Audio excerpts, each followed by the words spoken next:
నమస్తే. Welcome to Pallavi education. ప్రస్తుతం మనం ఉప్పల్లో ఉన్న సిగ్నేచర్ ఐఏఎస్ అకాడమీలో ఉన్నాము. మనతో పాటు signature IAS academy director RS Reddy గారు ఉన్నారు. సార్‌తో మాట్లాడి మరికొన్ని విశేషాలు తెలుసుకుందాం.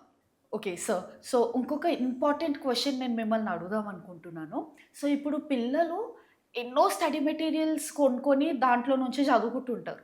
సో, ఇప్పుడు అట్లా కన్‌ఫ్యూజన్ అనేది చాలా ఎక్కువైపోతది. ఏది చదువుకోవాలి, ఏ క్వెషన్స్ వస్తాయి అనేది అది వాళ్ళకి చాలా డిస్టర్బెన్స్ క్రియేట్ అయితది.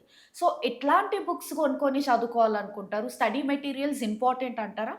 ఇక్కడ పాయింట్ ఏంటంటే మీరు చెప్తున్నటువంటి రెగ్యులర్ అకాడమిక్స్ కావచ్చు, లేదంటే కాంపిటేటివ్ ఎగ్జామినేషన్స్ అయి ఉండొచ్చు.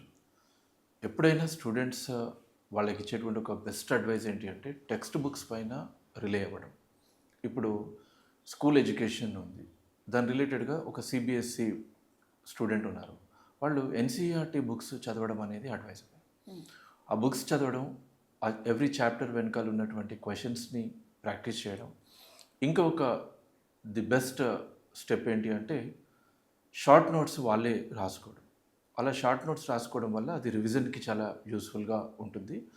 వీటిని టెక్స్ట్ బుక్స్ని మించి మీరు రాసుకున్నటువంటి షార్ట్ నోట్స్ని మించి బెస్ట్ మెటీరియల్ అంటూ ఏమీ ఉండదు.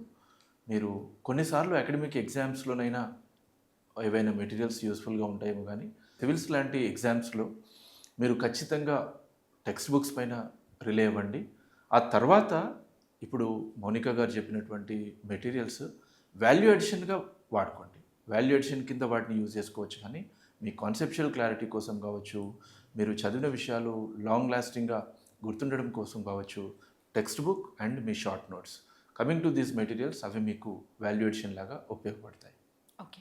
Thank you sir. Welcome. So, విన్నారు గదా! సార్ చెప్పినట్టు ఫాలో అయితే మంచి స్కోప్ ఉంటుంది. మళ్ళీ ఇంకొక ఎపిసోడ్‌లో కలుద్దాం.